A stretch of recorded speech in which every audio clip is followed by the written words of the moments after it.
Hello kids, हम लोग कक्षा 11वीं एनसीईआरटी रसायन विज्ञान का 7वां चैप्टर पढ़ रहे हैं साम्यावस्था। इसके पिछले 11वें वीडियो में मैंने आपको सम आयनन प्रभाव बताया था, जिसमें ये देखे थे हम कि किसी विलयन में दो ऐसे पदार्थ अगर मिला देते हैं जिनका आयनन एक समान होता है, जिनसे निकलने वाले प्रोडक्ट एक जैसे होते हैं, तो किसी एक का आयनन कम हो जाता है और उसकी मात्रा वहां पर घट जाती है। ये सब हमने सम आयनन प्रभाव में देख लिया है।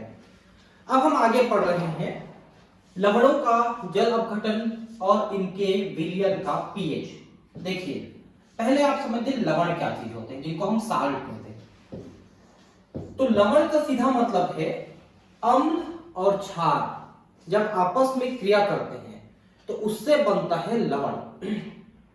ठीक है, तो लवण कितने प्रकार के हो सकते हैं? एक प्रबल अम्ल, प्रबल क्षार, इनसे लवण बन सकता है। दुर्बल अम्ल, दुर्बल क्षार, इनसे लवण बन सकता है। प्रबल अम्ल, दुर्बल क्षार या दुर्बल अम्ल, प्रबल क्षार, इनसे भी लवण बन सकते हैं। तो 4 प्रकार के लवण बन सकते हैं।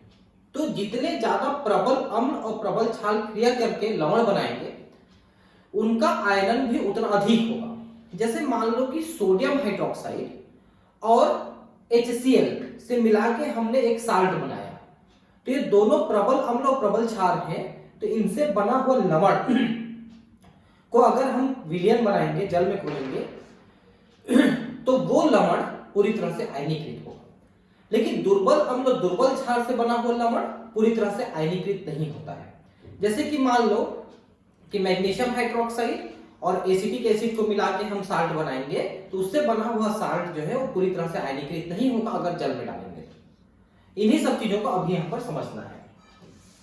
अम्लों तथा क्षारकों के निश्चित अनुपात में अभिक्रिया द्वारा बनाए गए लवणों का जल में आयनन होता है।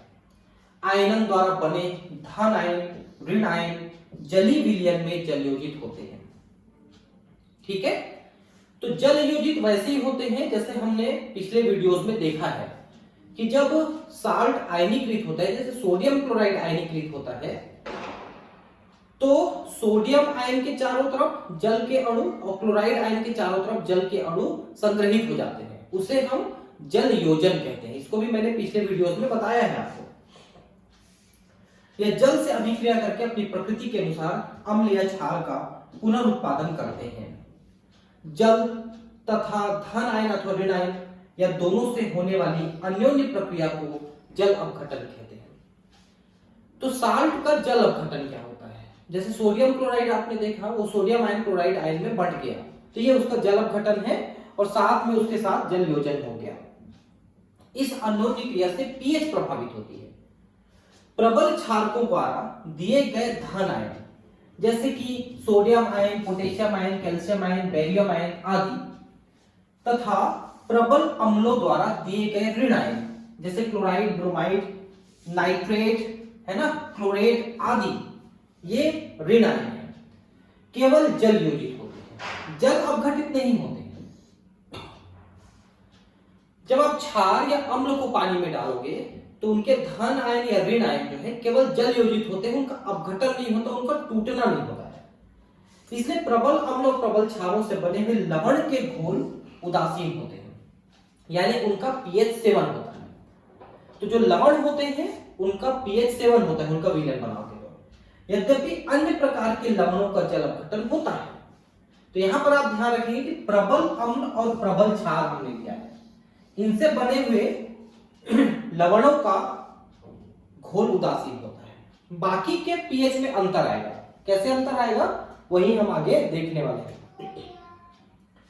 अब हम निम्नलिखित लवणों के जल अपघटन पर विचार करते हैं। पहला, दुर्बल अम्ल और प्रबल क्षार के लवण जैसे कि सोडियम एसीटेट। आप देखिए, इसको आप कैसे बनाए पता है? आपने एसिटिक अम्ल लिया, ठीक है, और इसकी जो अभिक्रिया है, ये दुर्बल अम्ल है, इसकी अभिक्रिया सोडियम हाइड्रोक्साइड के साथ कराती है जो कि प्रबल क्षार है। दुर्बल अम्ल, प्रबल क्षार, तो ये H इधर चल के H2O बना लिया और सोडियम इसके साथ जुड़ के सोडियम एसीटेट बना लिया। तो ये दुर्बल अम्ल और प्रबल क्षार है। अब प्रबल अम्ल और दुर्बल क्षार के लवण जैसे अमोनियम क्लोराइड, ये कैसे बना? तो अमोनियम हाइड्रोक्साइड जो कि दुर्बल क्षार है, अमोनियम हाइड्रोक्साइड ये आपने लिया, और प्रबल अम्ल लिया, वो लिया HCl, ठीक है। तो ये बन गया NH4Cl और H2O बन के निकल गया। तीसरा, दुर्बल अम्ल और दुर्बल क्षार जैसे कि एसिटिक एसिड और अमोनियम हाइड्रोक्साइड दोनों दुर्बल हैं। हमने शुरू में देखा प्रबल अम्ल प्रबल क्षार, उससे तो हमने शुरू में पढ़ लिया। अब बाकी तीनों को हम यहाँ पर देख रहे हैं। मैंने शुरू में ही अभी इस लेक्चर में आपको बता दिया था कि लवण 4 प्रकार से बना सकते हो, प्रबल प्रबल, दुर्बल दुर्बल, एक प्रबल एक दुर्बल, एक दुर्बल एक प्रबल, इससे आप बना सकते हो। तो एक को आपने पहले देखा, बाकी 3 आप यहाँ पर देख रहे हैं, इनके एग्जाम्पल भी देख रहे हैं। तो एग्जाम्पल आप थोड़ा ध्यान रखेंगे किसका किसका एग्जाम्पल यहाँ पर दिया है। तो प्रथम उदाहरण में यहाँ पर सोडियम एसिटेट, दुर्बल अम्ल एसिडिक एसिड तथा प्रबल अम्ल सोडियम हाइड्रोक्साइड का लवण है, ये तो मैं पहले ही बता दिया, जो जलीय विलयन में पूर्णतः आयनित हो जाता है। अगर आप इसको जल में घोलते हैं तो एसिटेट आयन और सोडियम आयन आपको मिलेगा और ये पूरी तरह से आयनित हो जाएगा, ये वाला, क्योंकि इसमें आपने एक दुर्बल और एक प्रबल लिया है। ऐसा भी लेते हैं तो ठीक है। देखिए, एसिटिक अम्ल एक दुर्बल अम्ल है जिसका वियोजन आयनन स्थिरांक 1.8 है, जो विलयन में आयनित ही रहता है। इसी कारण से विलयन में OH आयनों की सांद्रता में वृद्धि हो जाती है, जो विलयन को क्षारीय बनाती है। इस प्रकार का मेरे विलयन की pH 7 से ज्यादा होती है। अब यहां पर क्या लिखा है, देखिए, एसिटिक अम्ल एक दुर्बल अम्ल है, ठीक है। एसिटिक अम्ल दुर्बल अम्ल है, तो एसिटेट आयन के रूप में रहेगा वो। देखिए, जो CH3COO बना, ये जल के H आयन से क्रिया करके ये बना लेता है CH3COOH, ये बना लिया। तो जल का H आयन यूज हो गया, तो जल का OH आयन मुक्त रूप से रह गया, और जल का OH आयन मुक्त रह गया, तो इसके कारण से वो विलयन क्षारीय हो गया। समझ पा रहे हैं आप लोग? देखिए, आपने ये सोडियम एसिटेट को पानी में घोला, तो इसने क्या कर दिया, एसिटेट आयन दिया और सोडियम आयन दिया। अब ये एसिटेट आयन जो बना, ये जल के H आयन से क्रिया करता है और जल के OH आयन को रहने देता है, तो OH आयन जल में रह गया, विलयन में रह गया, उसके कारण से विलयन क्षारीय हो गया, ये कहना है इसका, ठीक है। अब दूसरा एग्जांपल देखिए, दुर्बल क्षार NH4OH यानी अमोनियम हाइड्रोक्साइड और प्रबल अम्ल HCl से बना अमोनियम क्लोराइड लेते हैं।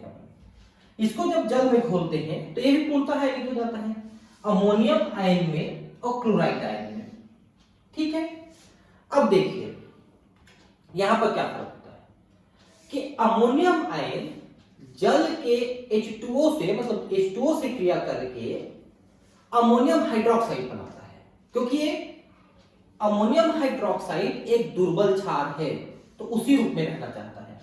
तो अब जल के OH से क्रिया कर रहा है और H आयन को मुक्त रख दे रहा है, तो H आयन के मुक्त रह जाने से ये एसिडिक मीडियम का हो जाएगा। समझ रहे हैं? तो अब इसका विलयन फिर से मैं बता दूं, देखिए, अमोनियम क्लोराइड को जल में घोला, अमोनियम आयन और क्लोराइड आयन बना। ये अमोनियम आयन जल के OH आयन से क्रिया करके वापस अमोनियम हाइड्रोक्साइड बन जाता है और H आयन रह जाता है जल बना, और इस H आयन के कारण से पूरा विलयन अम्लीय हो जाता है। तो इसका pH 7 से नीचे रहेगा, क्योंकि अमोनियम हाइड्रोक्साइड जो हम अभी बना रहे हैं इसका वियोजन स्थिरांक बहुत कम है, इसलिए वो अमोनियम हाइड्रोक्साइड बना के रहेगा, तो H आयन खाली रह जाएगा जल का, ठीक है। तो ये अनायनित रहता है। इसके परिणामस्वरूप विलयन में H आयन सांद्रता बढ़ जाती है और विलयन को अम्लीय बना देती है, अतः NH4Cl के जलीय विलयन में pH 7 से कम हो जाता है। मतलब जल का H आयन या OH आयन उपयोग में आ जा रहा है, तो दूसरा आयन मुक्त रह जा रहा है, उसके कारण से वो क्षारीय या अम्लीय हो रहा है। ये दो उदाहरण में आपने देखा। अब तीसरा उदाहरण, दुर्बल अम्ल और दुर्बल क्षार द्वारा बनाए गए लवण अमोनियम एसिटेट को आप देखिए, इसको जल में जब डालते हैं तो इसमें क्या होता है, जल अपघटन को देखें तो ये एसिटेट और अमोनियम आयन में टूटता है और H2O से क्रिया करके ये एसिटिक एसिड और अमोनियम हाइड्रोक्साइड दोनों बना लेता है।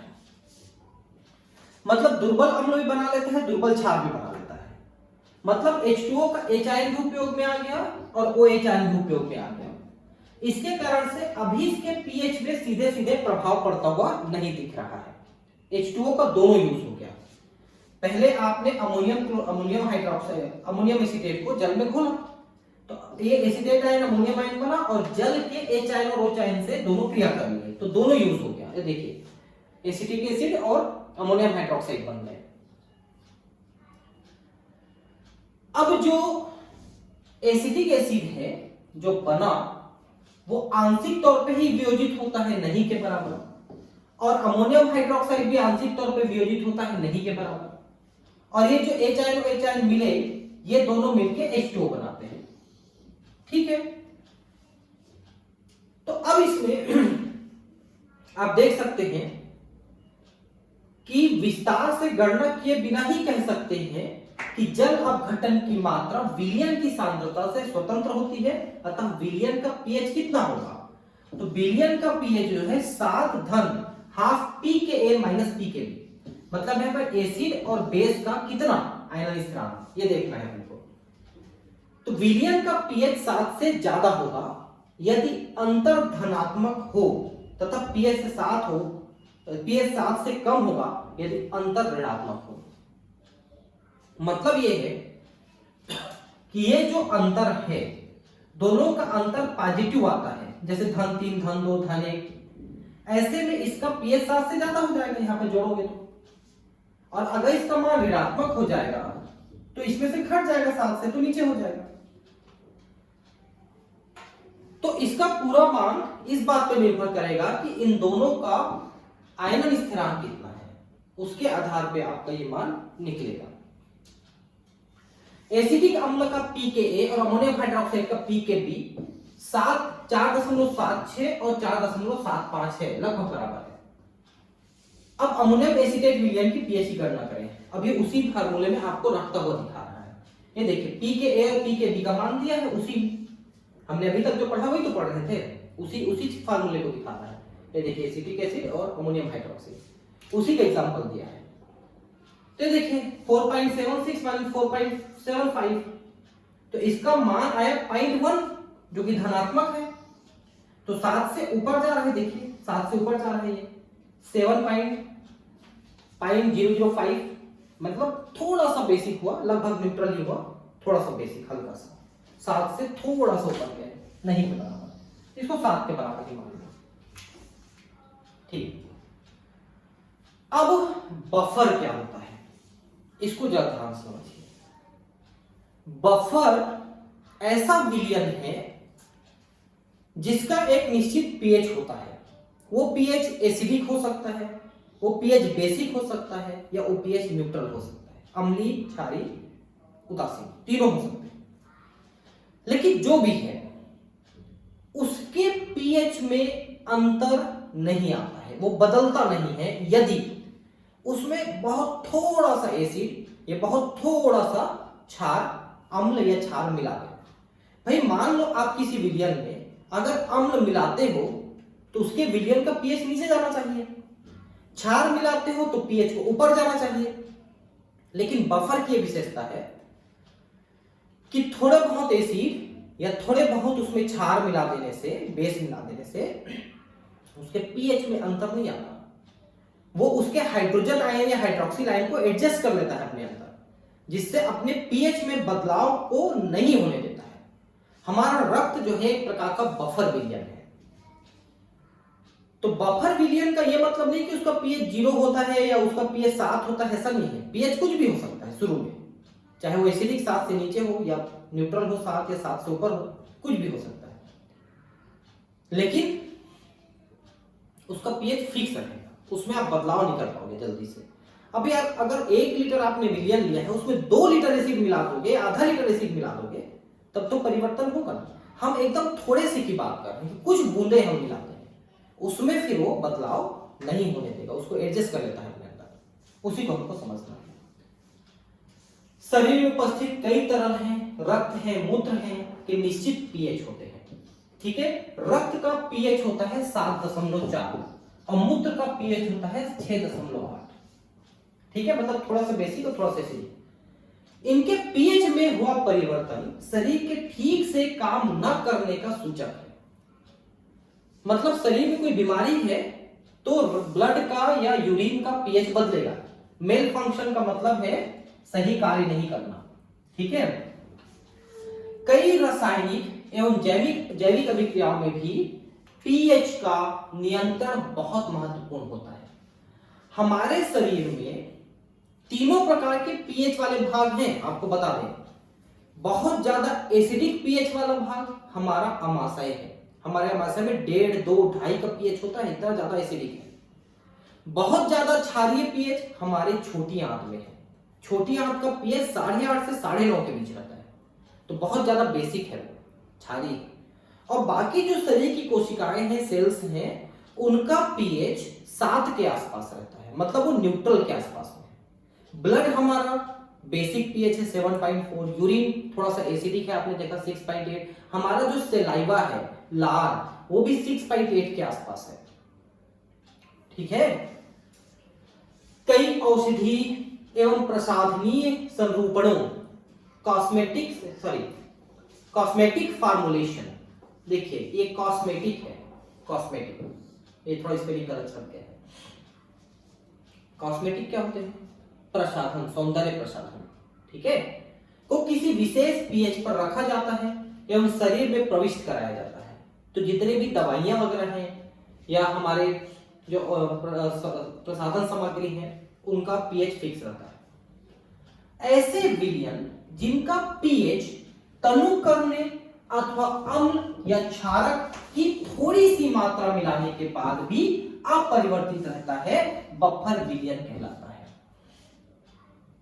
थोड़ा सा अम्ल, थोड़ा सा क्षार मिला दोगे तो पीएच नहीं बदलता उसका, बाकी किसी विलयन का बदल जाएगा। जैसे इसी पानी में आप थोड़ा सा अम्ल या थोड़ा क्षार मिला देंगे तो पीएच कम ज्यादा हो जाएगा, लेकिन इसका नहीं। ज्ञात पीएच के विलयन के अम्ल को pKa तथा क्षारक के pKb के विदित मानों तथा अम्लों और लवणों के अनुपात या अम्लों या क्षारकों के अनुपात के नियंत्रण द्वारा बनाते हैं। देखिए, जो बफर विलयन हम बनाते हैं, निश्चित मात्रा में अम्ल, क्षार के लवण को लेकर के हम बफर विलयन बनाते हैं। ठीक है, आगे हम एक बात भी करेंगे। एसिटिक अम्ल तथा सोडियम एसीटेट का मिश्रण, देखिए हम क्या किए, सोडियम एसीटेट लिए। सोडियम एसीटेट कैसे बनाए हैं? तो एसिटिक अम्ल और सोडियम हाइड्रोक्साइड को लेकर हम सोडियम एसीटेट बनाए हैं। उसके साथ एसिटिक अम्ल को लेकर के, यानी एसिटिक अम्ल को भी लिए और सोडियम एसीटेट को भी लिए, इन दोनों को मिलाए तो इससे एक विलयन बना। उस विलयन का पीएच 4.75 का है और ये बफर विलयन है।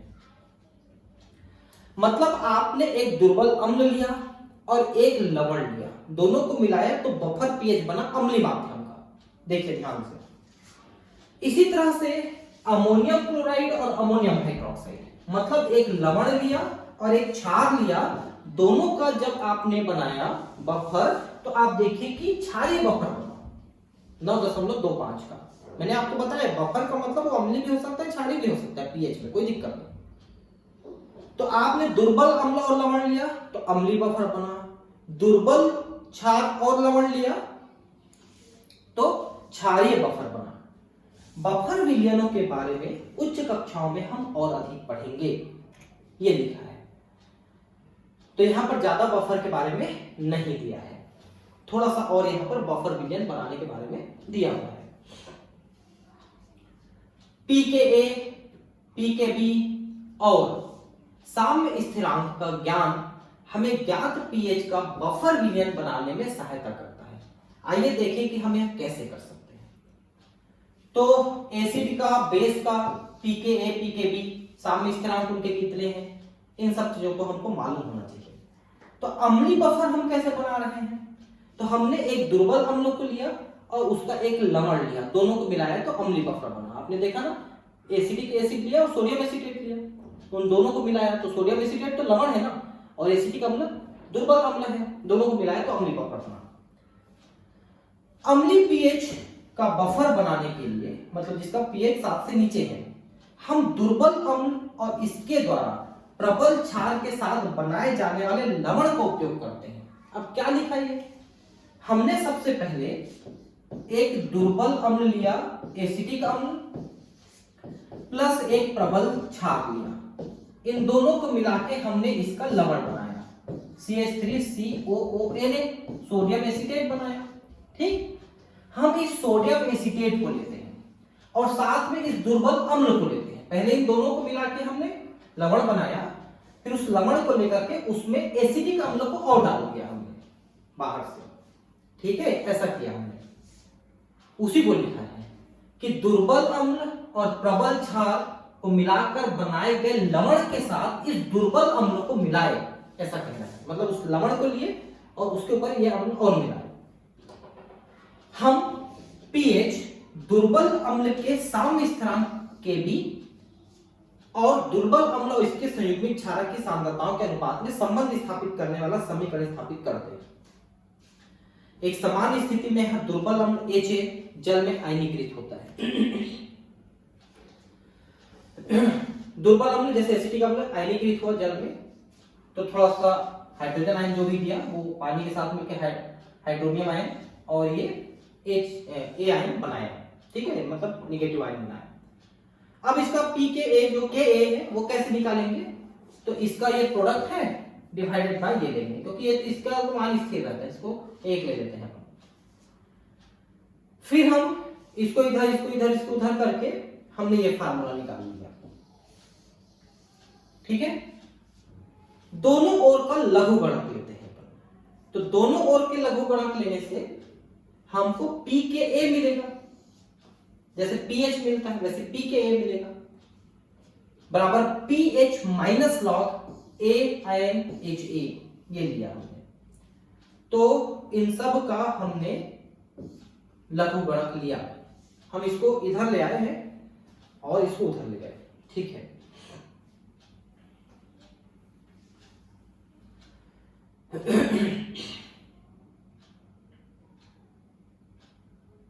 हमने क्या किया पहले पता है, यहां पर से एक स्टेप और आगे की है तब ये आएगा, उस स्टेप को यहां पर नहीं लिखा, इससे कंफ्यूजन हो जाएगा, है ना।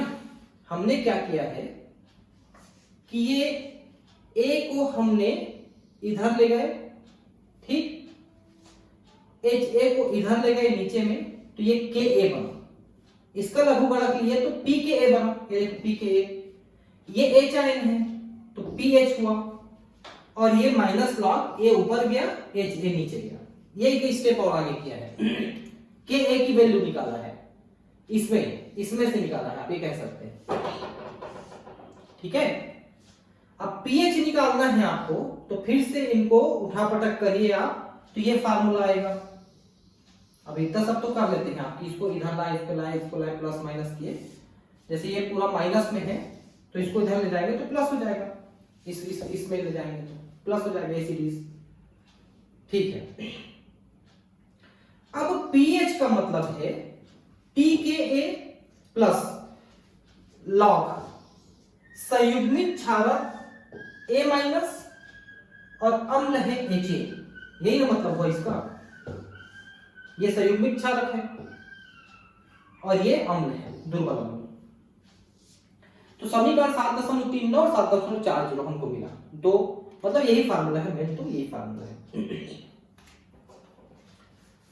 तो व्यंजक 7.40 हेंडरसन हासेलबर्ग समीकरण कहलाता है। अब इसका नाम आप ध्यान रखेंगे कि हेंडरसन हासेलबर्ग समीकरण क्या है, तो समीकरण ये है, इसको आप कहिए या इसको कहिए, एक ही बात है, दोनों वही समीकरण है। अब यहां पर हमने हिंदी में संयुग्मिक क्षार A माइनस अम्ल HA लिखे, उसको लिखने की जरूरत थोड़ी है, वो तो पहले से लिखा हुआ है इसमें, आप ये मान के चलिए, यही है हेंडरसन हासेलबर्ग समीकरण। संयुग्मिक क्षारक ऋण आयन है ये, और मिश्रण में उपस्थित अम्ल की सांद्रताओं का अनुपात है। अम्ल दुर्बल होने के कारण बहुत कम आयनीकृत होता है, और सांद्रता HA लगभग बफर बनाने के लिए अम्ल की सांद्रता से लेस मात्रा ही भिन्न होती है, मतलब लगभग पूरा बचा रहता है, एक बचा रहता है। साथ ही अधिकतर संयुग्मिक क्षारक A माइनस अम्ल के लवण के आयनीकृत होने से प्राप्त होता है। क्योंकि जो लवण आपने डाला है उससे भी A आयन मिलेगा, तो ये आयन वहीं से मिलेगा, यहां से नहीं मिलेगा। इसलिए संयुग्मिक क्षार की सांद्रता लवण की सांद्रता से केवल लेस मात्रा ही भिन्न होगी, क्योंकि जो भी मिला लवण की सांद्रता से मिला, लवण से मिला, इसलिए उसकी सांद्रता से इसका मैच करेगा। इसलिए समीकरण 7.40 निम्नलिखित प्रकार से रूपांतरित हो सकता है। तो pKa प्लस लॉग, ऊपर में आप लवण लिख सकते हैं और नीचे में आप अम्ल लिख सकते हैं, तो कोई अंतर नहीं है। ये आपने क्षार जो लिया ये लवण की सांद्रता के बराबर ही मिलेगा, ठीक है। तो लवण लिख लीजिए और नीचे में अम्ल तो आपने लिखा ही है, तो इस पूरे फार्मूले में ऊपर लवण और नीचे अम्ल, ये देखिए आपने लिख लिया इस फार्मूले में। यदि समीकरण 7.39 में A माइनस की सांद्रता HA की सांद्रता के बराबर हो तो pH बराबर pKa होगा, क्योंकि log 1 का मान 0 होता है। अगर 7.39 लेते हैं, ये लेते हैं, तो अगर इन दोनों का मान बराबर है तो 1 आएगा, और log 1 का मतलब होता है 0, तो ये दोनों बराबर हो गए pH और pKa, यही तो बोल रहा है, समझ रहे हैं आप पूरा। ये और ये बराबर, तो log 1 हुआ, log 1 का मतलब 0 और 0 का मतलब 0, इसका पूरा 0 हो गया, तो ये हो गया pH बराबर pKa।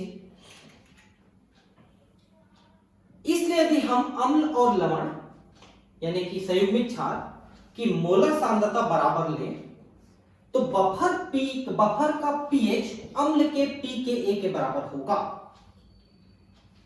अम्ल और लवण की मोलर सांद्रता बराबर लें, मतलब एक मोल इसको एक मोल इसको, तो बफर का pH अम्ल के pKa के बराबर होगा, मतलब जो भी pH निर्धारित होगा वो अम्ल के द्वारा होगा, ठीक है, उसमें लवण का योगदान नहीं रहेगा। अतः अपेक्षित pH का बफर बनाने के लिए हम ऐसे अम्ल का चयन करते हैं जिसका pKa अपेक्षित pH के बराबर होता है। हम अम्ल का चयन करेंगे जिसका pKa pH के बराबर रहे, ताकि हमको डिजायर्ड हमारी आवश्यकता के अनुसार pH मिल सकते, क्योंकि वो पूरी तरह से उस अम्ल पे डिपेंड कर रहा है। एसिडिक अम्ल का pKa मान 4.76 होता है pKa का मान, इसलिए एसिडिक अम्ल और सोडियम एसिटेट को बराबर मात्रा में लेकर बनाए गए बफर का pH 4.76 ही होगा, क्योंकि इसका pKa इतना है और pH के बराबर होता है pKa। तो कुल मिला के ये है कि अगर अम्ल ले रहे हो तो अम्ल का जो pKa रहेगा वही उसका pH निर्धारित कर देगा, उतना ही pH रहेगा उसका। दुर्बल क्षार और इसके संयुग्मित अम्ल से बने हुए बफर का इसका ऐसा ही विश्लेषण निम्नलिखित परिणाम देगा। अब हम अभी तक अम्ल और उसके लवण को ले रहे थे, अब क्षार और उसके लवण को ले रहे हैं, तो जहां पर pH लिख रहे थे वहां पर POH हो जाएगा, pKa की जगह pKb हो जाएगा, log में संयुग्मित अम्ल लिखाएगा संयुग्मित क्षार की जगह BH प्लस और नीचे क्षार लिखाएगा, तो सब कुछ वैसे ही होगा, बस एक्सचेंज हो जाएगा, मतलब अम्ल की जगह क्षार और सब कुछ बदल जाएगा। बफर विलयन के pH का परिकलन समीकरण pH प्लस POH बराबर 14 का उपयोग करके किया जाएगा, क्योंकि वहां पर तो अम्ल था तो pKa और pH बराबर था, अब pKb और pH बराबर नहीं हो सकता, उल्टा रहेगा, क्योंकि pH और POH बराबर 14 होता है। अगर आपको POH मिल गया तो 14 में से घटा दीजिए उसको, तो आपका pH मिल जाएगा। ये देखिए हमें ज्ञात है कि pH प्लस POH बराबर pKw, pKa pKb बराबर pKw, ये दोनों है। देखिए इन मानों को समीकरण 7.41 में रखने पर क्या मिलेगा, देखिए तो pKw माइनस pH बराबर pKw minus pKa plus log, ये 7.41 के वाला है ना, ये इसमें रख रहे हैं अपन, है ना, इसमें रख लिए तो ये पूरा फार्मूला आया संयुग्मित अम्ल BH क्षारक DA अथवा। अब इसमें क्या लिखना है देखिए, यहां पर हम pH निकालना चाहते हैं, तो pKa जो है ये इससे जुड़ जाएगा प्लस लॉग, क्योंकि माइनस प्लस को काट पीट के हम बनाएंगे, आप काट लीजिएगा देखिए, ठीक है। तो pKa प्लस लॉग संयुग्मित अम्ल BH क्षार, ये सब लिखा हमने pH के बराबर, ठीक है। यदि क्षार और इसके संयुग्मी अम्ल धन आयन की सांद्रता बराबर हो तो बफर विलयन का pH क्षारक के pKa के बराबर होगा। अमोनिया का pKa 9.25 होता है, अतः 9.25 pH का बफर एक समान सांद्रता वाले अमोनियम विलयन और अमोनियम क्लोराइड विलयन से बनाया जा सकता है। तो यहां पर भी pKa पे ही निर्धारित है, pKb लिखेंगे तो pKa से घटाना पड़ेगा उसको, मतलब pKw से घटाना पड़ेगा। अगर आप pKb दे देते हैं तो मान लो यहाँ पर pKb हम मान लो 5 दे दिए रहते, तो फिर वो 14 में से 5 घटता तो 9 आता, तो फिर इतना pKa होता। अगर आप pKb देते तो ठीक है। तो उसका जो pH आएगा ये आएगा 9.25 प्लस लॉग संयुग्म क्षार, ये सब लिख रहे हैं अपन, तो इसका मान पूरा 0 हो जाएगा, तो 9.25 ही आएगा pH। बफर विलयन के pH पर तनु कण का असर नहीं पड़ता, क्योंकि लघु गणित के अंतर्गत आने वाला पद अपरिवर्तित रहता है। आप उसमें थोड़ा बहुत पानी भी मिला देंगे, तनु को कर देंगे, तो उसका pH स्थिर रहेगा, ठीक है। बाकी चीजें हम कल पढ़ते हैं नेक्स्ट क्लास में। अल्प विलेय लवणों की विलेयता साम्यावस्था, एक आध क्लास और में ये खत्म हो जाएगा। मिलते हैं अगले क्लास में। Thank you, bye, good night.